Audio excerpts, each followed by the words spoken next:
Under the relentless sun, a parched crow struggles through the sweltering sky above a desolate forest. The landscape lies barren and cracked, the air thick with shimmering heat as the crow searches desperately. The crow's labored breathing mixes with the mournful rustle of withered leaves. Frustration tightens its grip as the crow's frantic eyes find nothing but endless desolation. A hoarse squawk pierces the stillness, the crow's cry echoing its desperate thirst. In the vast expanse, a lone crow spots a humble hut and clay pot, igniting a flicker of hope. With newfound determination, the crow swoops down, its heart pounding with anticipation. Landing gracefully, the crow peers into the pot, only to find its hopes dashed by the meager water below. The crow pauses, its spirit faltering as it confronts the reality of its thirst. But amidst the despair, a spark of intelligence ignites in the crow's eyes, hinting at a clever solution. The crow's sharp gaze reflects a dawning realization, suggesting that it is on the verge of overcoming its challenge. Amidst the parched earth, a solitary crow surveys the clay pot, its beady eyes gleaming with determination. With focused precision, the crow begins its task, gathering small stones scattered across the barren landscape. Each plink of a stone echoes through the stillness, marking a tiny victory in the crow's desperate quest.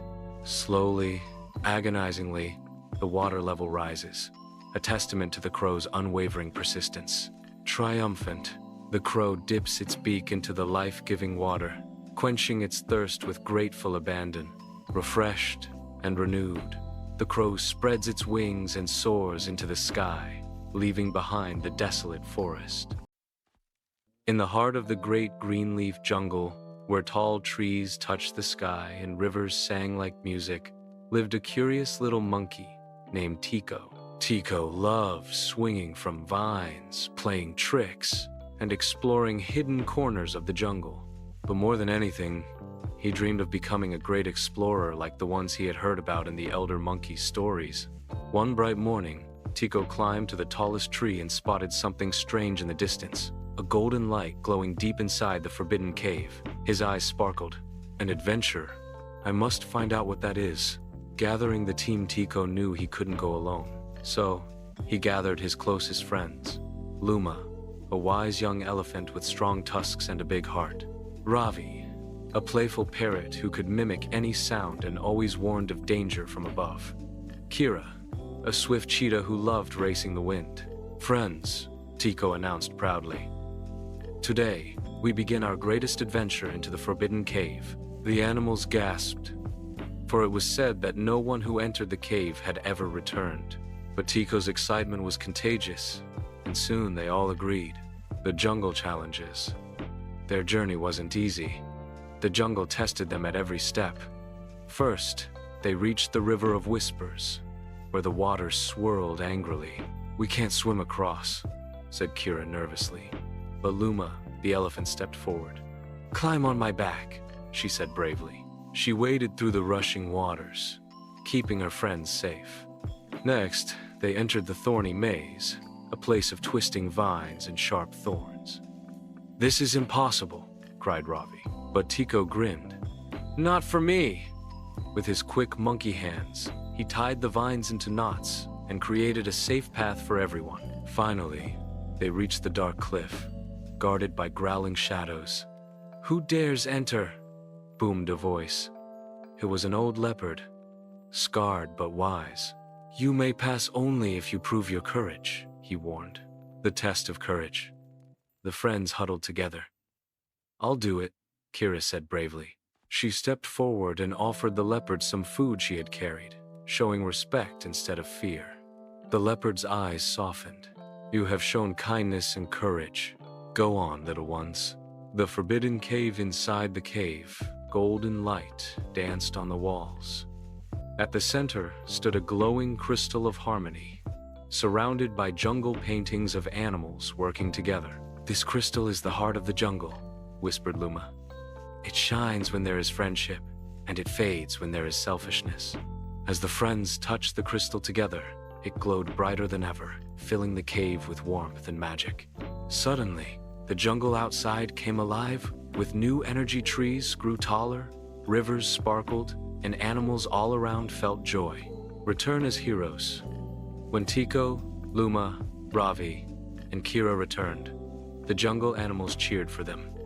The elders declared, "You are now the guardians of the jungle. You have proven that courage, kindness, and teamwork bring true magic." Tiko grinned from ear to ear. At last, he was a real explorer, not because of treasure, but because of the friends and lessons he found along the way. And so, the four friends lived happily, always ready for the next great adventure that the jungle would bring. Once upon a time, in the crystal kingdom of Aravel, there lived a kind-hearted princess named Elara. Her palace sparkled with glass towers and golden lights, and the people of her land adored her gentle nature. But even in all her beauty and grace, Elara often felt lonely. Every night, she dreamed of a golden bird that sang a song of friendship and love.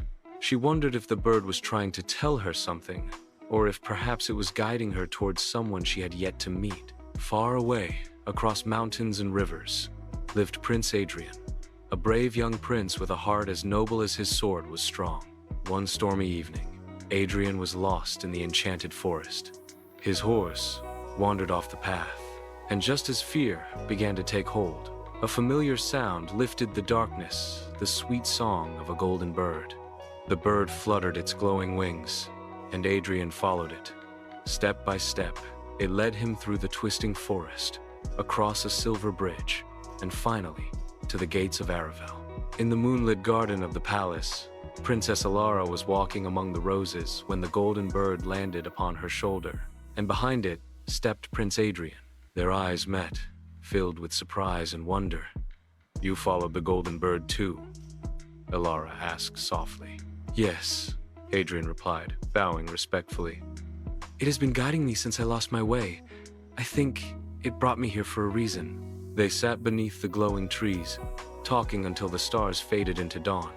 They discovered that their dreams, their hopes, and their hearts were alike. Both longed for peace in their kingdoms, and both believed in kindness above all. But not everyone rejoiced in their meeting. In a shadowed tower, a jealous sorceress named Morwenna watched through her crystal orb. She had always desired Adrian's kingdom for herself, and the golden bird's magic was the one thing standing in her way. With a sweep of her cloak, she captured the bird in a cage of dark fire. The moment the bird was trapped, the skies dimmed, flowers in Aravel drooped, and even the rivers lost their shimmer. Princess Elara felt it at once. "The golden bird is in danger," she whispered. Adrian drew his sword. "Then together, we will save it." Their journey was long and full of trials. First, they crossed the river of mirrors, where the water showed not reflections but fears. Elara saw herself forever lonely, while Adrian saw himself failing his people. But they clasped hands tightly and whispered, "We are stronger together," and the river let them pass. Next, they climbed the mountain of storms, where roaring winds tried to pull them apart. Yet Adrian shielded Elara with his cloak, and Elara's song calmed the storm until the clouds parted. At last, they reached Morwenna's dark tower, its walls crawling with shadows. Inside, the sorceress laughed. "Love is weak compared to power," she hissed. "This bird's light is mine forever." But Elara stepped forward bravely. "Love is the greatest power of all, and you cannot steal it." Adrian raised his shining sword, while Elara lifted her crystal pendant. Together, they called upon the golden bird. From within the cage, the bird's song grew louder and brighter until it shattered the chains of shadow. The golden light filled the tower, chasing away every trace of darkness. Morwenna screamed as her spells broke, vanishing into nothing but smoke. The bird flew free, circling around Elara and Adrian, its song sweeter than ever before. And in that moment, both kingdoms were healed. The flowers bloomed, the rivers sparkled again, and the skies filled with morning light. Elara looked at Adrian and smiled. "The golden bird brought us together for a reason." Adrian bowed and took her hand. "And together, we will keep its light safe forever." Soon after, the two kingdoms joined in celebration.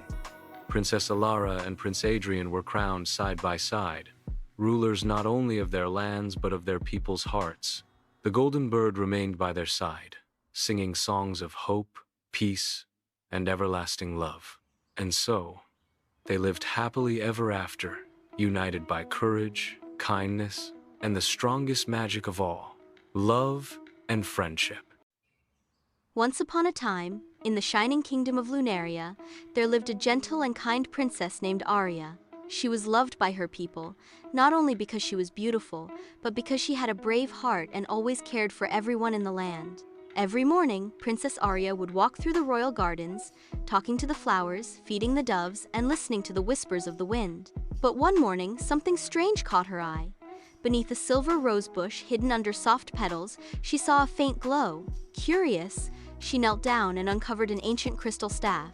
The staff glittered with rainbow light, and to her surprise, it whispered softly, "Princess, the kingdom needs your light." Startled, Aria carried the staff to the castle library, where the wise old scholar Master Cedric studied ancient magic.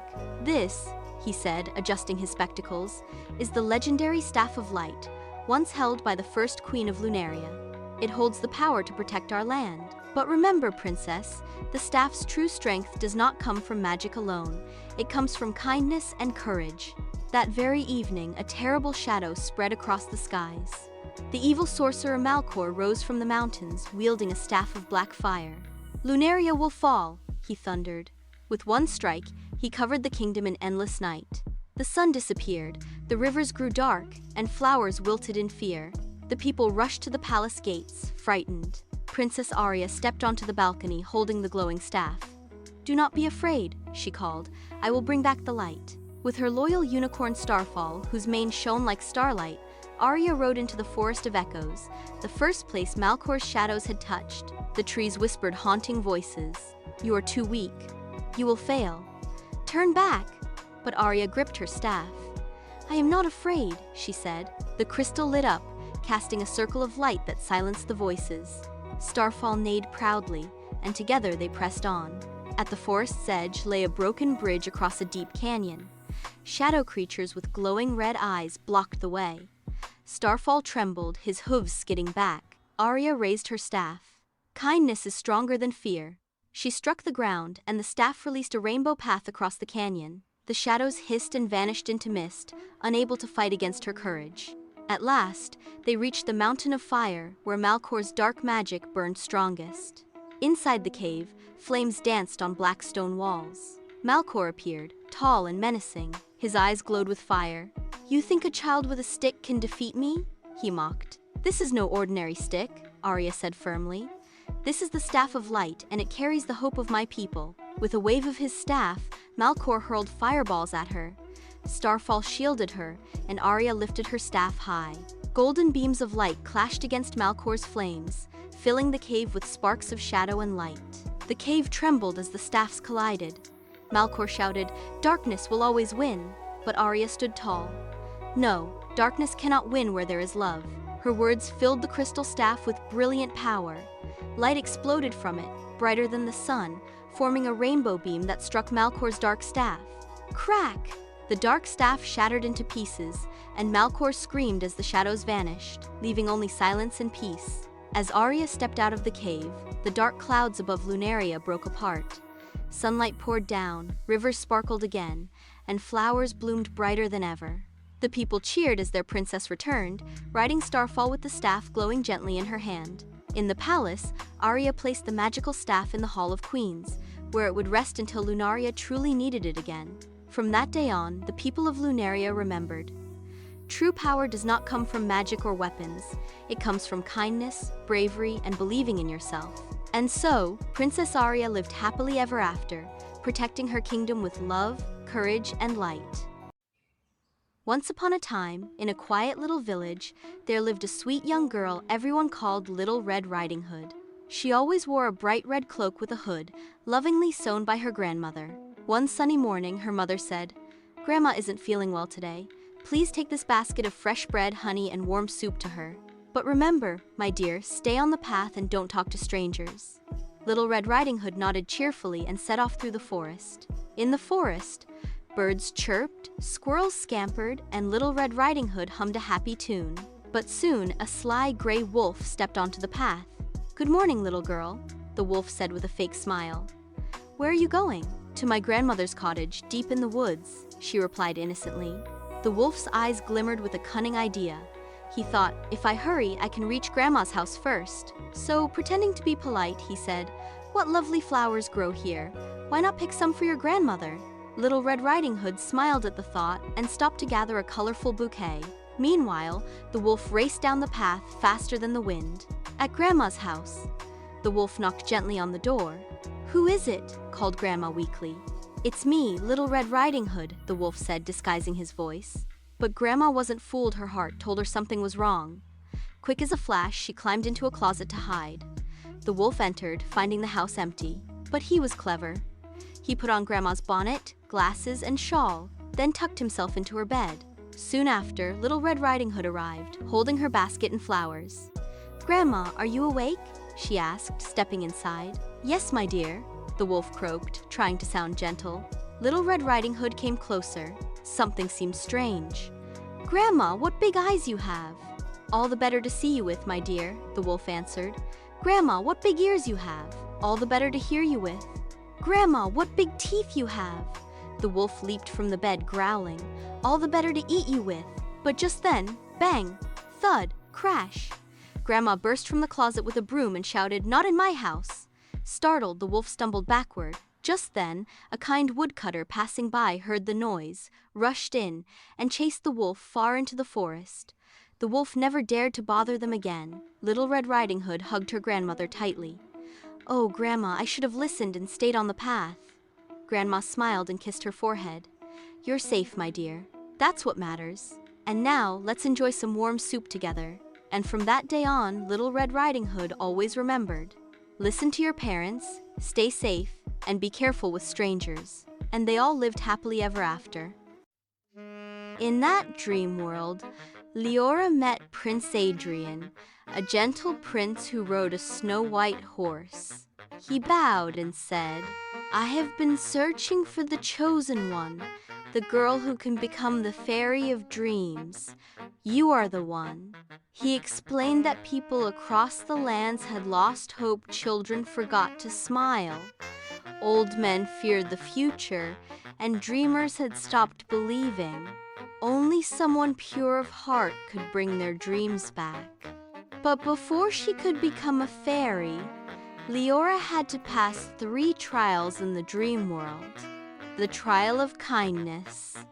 She found a crying child who had lost his toy.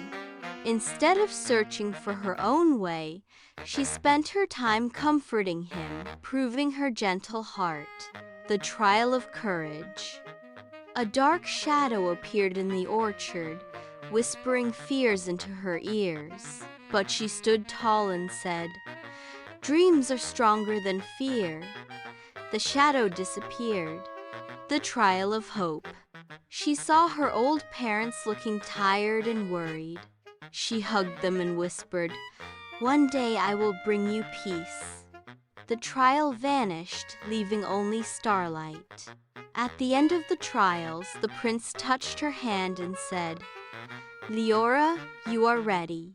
A swirl of glowing apple blossoms surrounded her. Her simple dress turned into a shimmering gown made of stardust, and silver wings blossomed from her back. A sparkling wand appeared, shaped like an apple flower. She had become the fairy of dreams. From that night on, Leora visited people in their sleep. She brought sweet dreams to children, courage to the weak, and hope to the sad. To her parents, she gave dreams of peace and rest. To Prince Adrian, she gave dreams of wisdom to rule kindly. To her village, she gave dreams of joy and unity. Wherever she flew, dreams blossomed like flowers in the night. The people of the kingdom began calling her the Fairy of Dreams, who fulfilled heart's deepest wishes. Leora realized her dream was not just for herself, but for everyone. And every morning, when the sun rose over the apple garden, her parents would find blossoms glowing on the trees, a sign that their daughter, the Fairy of Dreams, had been there, watching over them. And so, Leora lived forever as the fairy who brought hope, courage, and dreams to the world.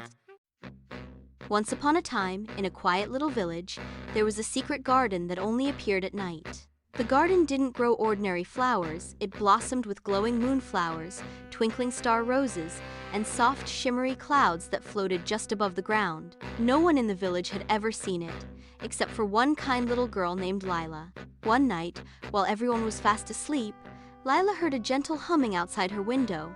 She peeked out and saw a silver butterfly shining like moonlight. The butterfly whispered, "Follow me, Lila. The moonlight garden is waiting." Quietly, Lila tiptoed outside in her slippers, following the glowing butterfly through the soft grass until they reached a hidden gate made of silver vines. As soon as she touched the gate, it opened with a gentle whoosh, and the magical garden appeared. Inside, everything sparkled. Flowers sang in soft voices. Fireflies danced like tiny stars. A crescent moon rested on a tree branch, smiling down at her. Lila walked deeper into the garden and found a big crystal fountain. The water shimmered like melted starlight. The butterfly told her, "This is the fountain of dreams. If you whisper your wish into it, the garden will keep it safe until morning." So, Lila leaned close and whispered, "I wish for everyone in my village to always have sweet dreams and never be afraid of the dark." The fountain glowed brighter, and the whole garden shimmered with golden sparkles. The moon said softly, "Your wish is kind, little one. Tonight, your whole village will sleep peacefully under my light." When Lila blinked her eyes, she found herself back in her cozy bed, the morning sun peeking through her curtains. She wondered if it had all been a dream, but when she looked at her windowsill, there was a tiny silver butterfly resting there, glowing faintly. From that night on, everyone in the village slept with happy, magical dreams, thanks to the little girl who visited the moonlight garden. And whenever Lila closed her eyes at bedtime, she knew the secret garden would always be there waiting just for her.